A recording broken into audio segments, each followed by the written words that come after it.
Hello again, amazing teachers. Welcome to Module 4. In this module, we're going to talk about introducing centers, and I think this is actually probably one of the most important modules in this course because the way that you introduce your centers is going to determine if they are successful every day for the rest of your year. So it is very, very critical at the beginning of the year when you're introducing your centers that you teach your students everything they need to know about how to use that center, how to use the materials in that center, what the behavioral expectations are in that center, just all the ins and outs, all the routines and procedures. Remember, I told you back in an earlier module that routines and procedures is something every center should have, and that we would talk about that more in depth as we went through the course. Well, this module is where we're going to do that. So before you can teach the routines and procedures for your centers to your students, you have to know what they are, right? So it's really important for you to take some time to sit down and think through all the different aspects of those learning centers and what you want your students to look like and sound like while they're working in those centers. So you want to think about things like, where are they going to use these materials? Are they going to sit right by the shelf? Are they going to do it at their tables? Are they going to be on the floor? Can they go anywhere in the room that they want to? Where are they going to use the materials? Next, you want to think about how they should use the materials, right? If they're rolling dice, do you want it to stay inside of a bucket so it doesn't go all over the place? Do you want them just to get one set of materials at a time? Or do you want them to be able to have all three sets of blocks out and mixed together? You need to think through that aspect of it as well. How should they use the materials? How are the materials stored? Are you going to have them in movable containers? Are they going to be stationary places in your room? And I know that depends a lot on if you're in a room that's multi-purpose, right? If you're at the Fielder campus, you might not be able to have stations or centers that are just set out all the time because you have to close your room up every Wednesday and every Friday. If you're at the Cedar Hill campus, your room can stay the way it is and you don't have to worry about that. So you can have centers that are more permanent in your classroom. So think about, with your situation at your campus, how those materials are going to be stored. If the center activity produces a product, if it's some kind of an activity where they're actually turning something into you, maybe they're writing a book or they're practicing writing their name, whatever it might be, where are they going to put that product whenever they're done? They need to know that as well. And what level should their voices be? Can they whisper? Can they table talk? How do you want that to be handled? And those are just a few examples, but they're very important ones. There's lots of other things that you will want to consider whenever you're thinking about what your students need to look like and sound like when they're working in your centers. Now, when you're ready to introduce centers, you are going to want to choose an activity that your entire class can do at the same time. So math manipulatives are great for this. The reading center is great for this. Typically, you are going to have enough manipulatives that all of your students could have some at the same time, or you'll have enough books that all of your students could have one at the same time. So you want to make sure that you think through what you have available in your classroom, what centers you have, and which one you can introduce first that you can introduce to the entire class all at once at the same time. Now, the most effective way that I have found to introduce centers is through a process called the 10 Steps to Independence, and this comes from the Daily 5, if you've ever heard of that before. I did actually upload a file in this module called the 10 Steps to Independence. So if you didn't download that yet, I want you to pause the video, go download that so that you have it in front of you as we're talking through the steps, and it'll make a little bit more sense to you whenever you can see it. Now, we're going to walk through an example of how to set up, how to introduce the Math Center using this process. So think about beginning of the year. Again, like I said, you want to start just with exploration. So the Math Center at this point is just going to have the manipulatives in it that you're going to need your students to use for learning activities as you go through the year. So the very first step is to identify the center that you're teaching. And so, you would tell your students, all right, friends, today we're going to learn about the Math Center. And then you set a purpose. Why is this center important? Well, the Math Center is important because it helps us become better at math. It helps us become better mathematicians. It's fun. We like to use the materials, and it helps us get better at math. So set that purpose, develop that sense of urgency. When I go to the Math Center, what is it doing for me? Step 3 is to identify the behaviors of the Math Center on a T-chart. And there's an example of what that can look like down at the bottom of that 10 Steps to Independent page. Now, I would always do these on chart paper so that I could leave them hanging in the room afterwards as a point of reference. So I would highly recommend that you actually draw on chart paper. Start with a blank T-chart. At the top of it, write Math Center, and then one column is students and one column is teacher, and walk the kids through, okay, while you're in the Math Center, what are you going to look like? What are you going to sound like? What should I see? What should you be doing? And then talk about what you as the teacher are going to be doing. Ultimately, the goal of centers is to free us as teachers up so that we can work one-on-one with students or with a small group of students. So every time you make a T-chart, underneath teacher, it's going to say work with students, because that's why we need our other students independent in their learning centers. Now, when you're talking about what the students are going to look like and sound like, this is where you want to guide them to discussing and giving you what you want them to do. Sometimes you just have to tell them, but if they can come up with it on their own with some guiding questions, that's a little bit better. So if you want them just to have one set of math manipulatives at a time, you might ask a question like, all right, friends, let's think about what we need to look like and sound like when we're working in the Math Center. Look at our shelf. The Math Center is full of all these beautiful math tools that we can use. So let's think, would it be better when I go to the Math Center if I get 3 tubs and dump them all together on the floor, or would it be better if I just choose one math tool and sit down and use that?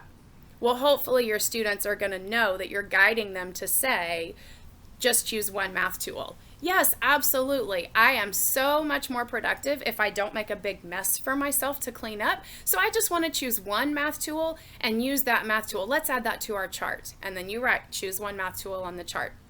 And then you want to go through things like get started right away. You don't want them to get their math tool and then wander around seeing what all their friends are doing before they start working on the Math Center, right? That's going to be pretty much for every center that you do this for. You want them to get started right away. And before long, they're going to start figuring out some of these commonalities between the centers that you always want them to give you as a response. You want them to work the whole time, right? We don't want to waste any time. We want to be the very best mathematicians that we can be, and so we don't want to waste any of our work time. We want to work hard the whole entire time. That always goes on the chart. Stay in one spot is always going to go on the chart too, right? We don't want them wandering around the room. We want them to stay in their center doing what it is we've asked them to do. And then maybe you want to say talk quietly with friends. Talk about that voice level so they have a clear expectation of what their voice needs to sound like while they're working in that center. Now, there might be other things that you want to add on to this T-chart, but I suggest limiting it to about 5. If there's too many things on there, it's too many for the kids to remember. And the younger they are, the shorter that list needs to be, right? You just want to keep it simple so that the expectations are clear and they can meet those expectations. Now, once you've made that T-chart, this is where it really gets fun for the kids. You're going to model what the desired behaviors are. So you're going to ask who thinks they can show you what they need to look like whenever they go to the Math Center, and you choose a student to demonstrate and you talk through it as they're going. So, all right, Johnny, you think you can do it. Let's see. We're going to watch. We're going to see. He's going to the Math Center. Is he going to choose one math tool? Well, of course, you're prompting him, so he's going to just choose one math tool. Oh, look, he did it. He got just one math tool off the shelf, just like the chart says. Okay, now, is he gonna get started right away? Oh, look, he didn't waste any time. He sat down with his math tool and he got started right away. Is he going to stay in that spot and work the whole time? Look, he's not moving. He's not talking. He's not playing. He's just working with his math tool. He's doing it. And if he's going to talk to his friends, I bet he's going to use a quiet voice, aren't you, Johnny? And of course, he'll say yes. And then you do your signal for him to put the materials away. He comes back to his table or to his desk, and you praise him for having done everything that was on that T-chart. You can let several students model that desired behavior. They're going to be so excited about being the one that gets to do that for you. But the next step is where they really get excited. The next step is you have a student model the least desirable behaviors. So think about this. It can get a little crazy if you let it. You really have to kind of keep control over this, choose a student, especially those ones that you think are going to have trouble following the procedures that you've put in place, and ask them to show you what not to do in that center. So maybe they pull 3 buckets of math tools off. Maybe they pull a bucket off and then they wander around the room and they don't play. Maybe they pull a bucket off the shelf and then they lay down on the floor and they don't get started right away. Maybe they use a loud voice calling across the room to one of their friends. Let them get that out of their system while you're practicing. And then whenever they're done, have the other students tell them what was wrong. What behavior did they choose to model incorrectly? Talk about it. Let the student who did the incorrect behavior talk about it. But then here's the key with that. The same student needs to go back and model the most desirable behaviors after that. So, okay, Susie, I want you to show me what not to do in the math center. Susie goes over, she pulls 3 tubs down, she walks around the room, she yells at her friend, and then she's done. You talk about what she did wrong, and then you say, okay, Susie, you did this and this and this. Now I want you to show me the right way to do the math center. And you have her correct it so that she finishes on a positive model of that instead of a negative one. And you can let a couple students do that as well. They always think it's really fun to do the least desirable behaviors, but when you choose them to do that, the catch that goes with it is they're also going to model the most desirable behaviors for you. So once you've modeled and practiced, then you let your students choose the materials in a spot. Now to start off with, you might want to tell them where to go since the whole class is doing the same center. You might want to have them use the materials at their table. No matter where you have them go, they can practice working the whole time, getting started right away, staying in one spot, and using a quiet voice. So you can kind of decide what that needs to look like for you, but the important thing is that they're getting their materials the way you want them to, they're putting them away the way that you want them to, and they're showing the desired behaviors in between. So after that step, now you're building stamina. So everybody has their materials, everybody is in their spot. Now you set a timer and you see how long they can go without anybody doing something that's different than what's on that T-chart. So the first time somebody gets up to wander, you stop and they clean up. The first time that somebody stops working, you click that timer and they stop and clean up. The first time that someone gets too loud, you stop the timer and they clean up. And then you graph how many minutes they were able to maintain. Whoops, I'm getting ahead of myself. We'll get to that one in a minute. So while they're practicing and building stamina, you stay out of the way. That's step number 8, right? Because again, we're wanting them to be independent with centers. We are not wanting them to be dependent on us to stay focused and engaged. We want them to be able to do it independently as much as possible. So when they're practicing, I would always say, I'm going to go to my table and pretend like I'm working with a group of students. And I would set up dolls or stuffed animals at my teacher table to act like I was working with a group of students so that I was doing my job during centers and they were doing their job during centers. And then I would see how long they could maintain without my involvement. So as soon as, like I said, as soon as one student, just one, as soon as one student starts deviating from those expected behaviors, whatever your cleanup signal is going to be, you want to use that. They clean up, you come back together as a whole group. And then step 10, you check in. How did it go? Did we choose one math tool? Did we get started right away? Did we work the whole time? Did we stay in one spot? Did we talk quietly with friends? What was the problem? What caused us to stop? Maybe we just don't have stamina yet, and so we stopped working. Okay, well, so next time we're going to try to work the whole time. We're going to focus on that. We did the other things. Next time we're going to focus on working the whole time. So you just do that group check-in.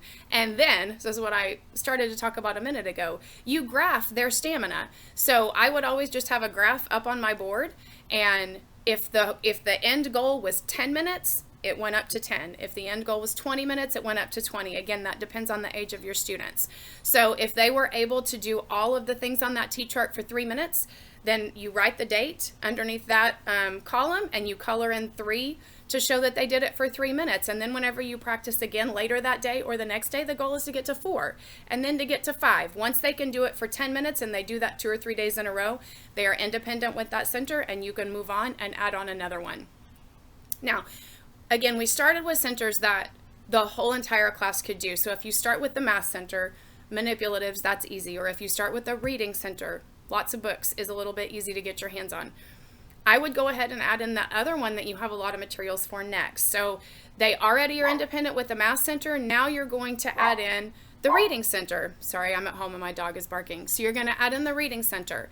So half of the class, after you go through all of those steps of modeling the right behavior, the wrong behavior, for the reading center, half the class will practice the reading center while half the class does the math center. And then as soon as you have to stop, you graph it and then you switch and you let the other group try. So you're adding one center at a time to what they're able to do independently. Once they're independent with both the math and the reading center, then maybe you add in the writing center. So you see how this is going, right? Until you've added in all of the centers. The centers that have the most limited materials are the ones that you want to add in last. So maybe if you have a listening center and only 2 students or 3 students can be there because you just don't have CD players or tape players or headphones or computers, devices for more than that, that would be one of the last ones that you would add in. And then it's going to take some time for all of the kids to rotate through those new ones that you're adding on at the end. But you want to keep that process going until you've been able to teach, model, and practice all of your centers to really set those expectations. You want to focus on this the first 2 to 6 weeks of school, depending on how quickly your students are able to be independent with these centers. Some groups just do it like that. Some groups take forever. That's just going to depend on the students that land in your classroom next year.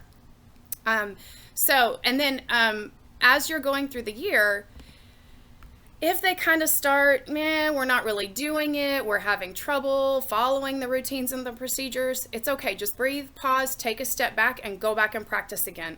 Review those T-charts, go back over the expected behaviors, go through those 10 steps to independence all over again to revisit and remind the students of what they're supposed to be doing until they get back to where they can do it independently. This is really, really especially helpful after long breaks. I would always take a couple days to review those procedures after Thanksgiving break, after Christmas break, after spring break. And then sometimes in the month of April and May, I felt like that's all we were doing was reviewing routines and procedures because they were ready for summer and they were done. And behaviors, they start escalating at the end of the year, and we just had to keep going back and practicing and revisiting that. Now, it may seem really redundant.